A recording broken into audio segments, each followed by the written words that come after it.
Hello friends, and welcome back! If it's your first year in Stardew Valley, or maybe even like year 7, you might find that you get a little bit bored in the middle of winter. But there are still things that you can do during winter in Stardew Valley. So I have compiled a list, and here is 11 things that you can do during winter in Stardew Valley. Number 1. Powder melon seeds. Now, if you don't have the 1.6 update yet, this unfortunately is not going to be an option for you. Powder melon seeds are one of 4 of the new seasonal seeds that you can find in green artifact spots. Each season has a different new seed, and the winter one is powder melon. You can randomly dig them up and plant them in winter season with no issues. This also sort of leads to my next point, and that is foraging. You'll find that artifact spots and forageables appear quite often in Stardew in the middle of winter. So really, take the time to wander the valley and find all the little worm artifact spots and all of the winter forageables. It's gonna be worthwhile. The winter forageables in Stardew Valley are winter root, crystal fruit, snow yam, crocus, and holly. Many of these can be put in presses and then in turn sold for more money. Winter root can be placed in a keg or preserves jar to make winter root juice or pickled winter root. Crystal fruit can be put in a keg or preserves jar, or if you have the 1.6 update, a dehydrator to produce crystal fruit wine, crystal fruit jelly, or dried crystal fruit.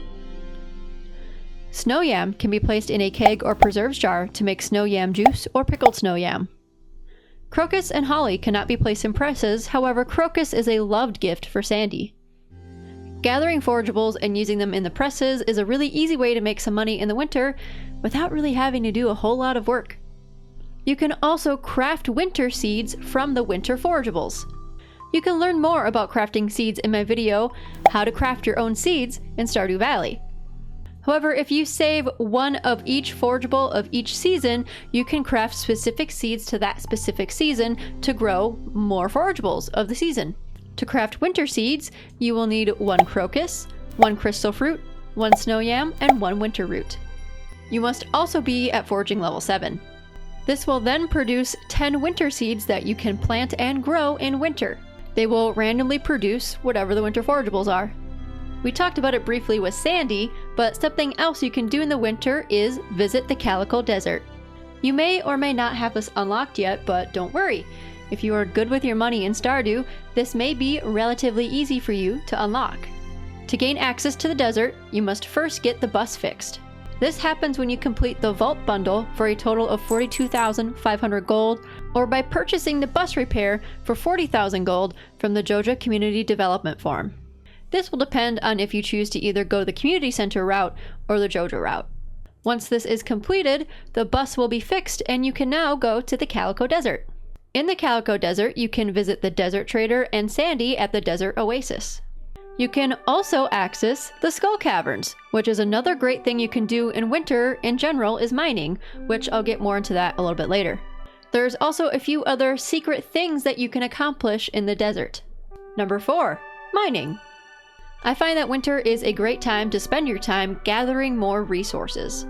Whether this is in the regular mines, the Skull Caverns, or if you have it unlocked, the Volcano Dungeon on Ginger Island, mining a ton in the winter is easy because you don't really have any crops to take care of.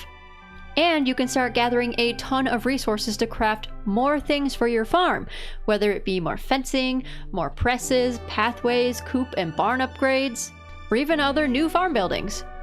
You'll also quickly level up your combat and mining skills. If you don't have the museum complete, this is also an easy way to gather the items you need to complete your museum at the library. 5. Your farm layout. While you're gathering all these new resources for your farm during mining, it's also a good time to redo your entire farm layout if you don't like how it's currently set up. You can start crafting sprinklers and other pathways so you can start to decide where you want to place your crops. You can also set up new fencing while your animals are inside their barns and coops. There's some wonderful ideas for farm layouts on Pinterest if you're not really sure where you want to start. But winter is a really easy time to do this again because nothing is really in the way. All of your animals are inside and you don't really have any crops out. Number 6, the greenhouse. You may or may not, again, have your greenhouse unlocked. And if you don't, that's totally okay. To unlock the greenhouse, you will need to complete the pantry bundles for the community center or purchase greenhouse from the Joja Community Development Farm for 35,000 gold. Once your greenhouse is unlocked and fixed, you can also have Robin move it if you don't like where it's sitting on your farm. Any crop can be grown any time of year if you have a greenhouse, which makes it really easy to grow crops in there in the winter so that you can get a little bit of extra cash.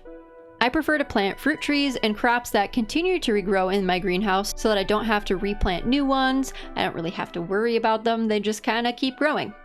That way I don't really have any upkeep in my greenhouse. I just go gather my fruit and my produce and I leave. I like to plant things like ancient fruit, strawberries, blueberries, tomatoes, peppers, corn, and more. There's multiple crops that can continue to reproduce in Stardew. There's also multiple ways that you can set up your sprinklers in the greenhouse. I do a very similar thing with my Ginger Island farm that I do with the greenhouse, which brings me to my next point.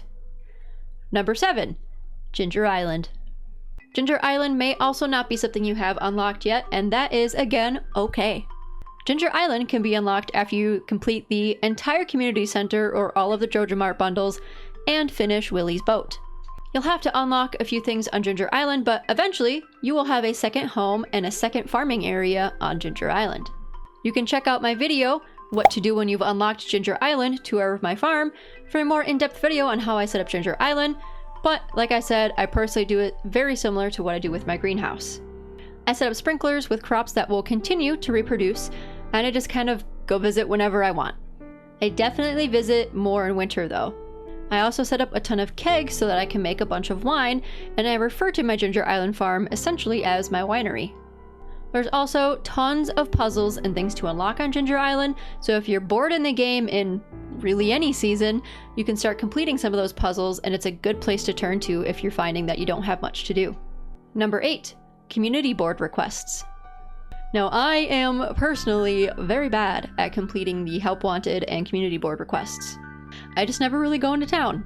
But now is a great time to pick up on some of those things. Completing bulletin board requests helps build friendship with the villagers, which will unlock more cutscenes, more crafting recipes, and more food recipes for your farmer. You'll also start to receive gifts in the mail. Of course, bulletin board requests may change depending on the season, so it doesn't hurt to check back often, not just in the winter. You can find different community requests on the Help Wanted board on Pierre's store, or on the Special Orders board that is by Mayor Lewis's house. Number 9, key quests. This is another thing that you might only be able to do if you're really far in game, but now is a great time to get started on some key quests. To start doing key quests, you will first have to unlock Mr. Key's Walnut Room. His room is located on Ginger Island, and it will unlock once you gather enough walnuts. Key quests are made to really challenge every single aspect of being a farmer in Stardew Valley, and many of them involve the mines or the Skull Cavern. So if you're gonna be going to both a lot in the winter, why not kill 2 birds with 1 stone? Get a bunch of resources gathered by going to the mines, and also try and complete some key quests. Number 10, festivals. There are new festivals and events with the 1.6 update, and in winter there are now 4 events going on. There is the Festival of Ice, the Night Market, Feast of the Winter Star, and the newly added Squid Fest. There is also the likelihood that the bookseller will visit in the winter. Each of these events gives you an opportunity to build friendship with the villagers and get special rewards in the game. The Night Market is my favorite. You'll get a chance to see some cool sellers and items, you'll get free coffee, you can watch a mermaid show, and even go deep sea fishing. It's 3 days long, and you definitely don't want to miss it. The Squid Fest is a new addition in which you can catch squid all day long at the beach. The more you catch, the higher quality prizes that you'll be able to get. It lasts 2 days. This is also a really great way to level up your fishing skill in the game. I've talked a bit about leveling up different skills in winter like mining, combat, foraging, and fishing, which will tie into my last point here, and that is working on perfection. If it's your first or even your second year in Stardew, perfection may not be on your mind at all. But if you're far in game and you're not really sure what to do, try aiming for perfection. There is a perfection tracker at Mr. Key's Walnut Room on Ginger Island. To achieve perfection, you need to ship all produce and forageable items, build all 4 obelisks, build the golden clock, achieve Monster Slayer Hero, have full friendship points with every character, be at your max farming level, find all the star drops, cook every recipe, craft every craftable item, catch all of the fish, and find all of the golden walnuts. It may seem daunting, but it'll give you goals to aim for in the game if you've started to get bored with playing. I'll leave you all with one final tip for winter that anyone can do in the game, and that is to plant a bunch of grass starter on the very last day of winter, especially if you have animals on your farm. At the start of each season, you may find that your farm is in a bit of ruins with logs and rocks and grass kind of all over. If you plant grass on the very last day of winter in front of your coops and your barns, you will have so much grown for day one spring, as it will multiply at the start of the new season.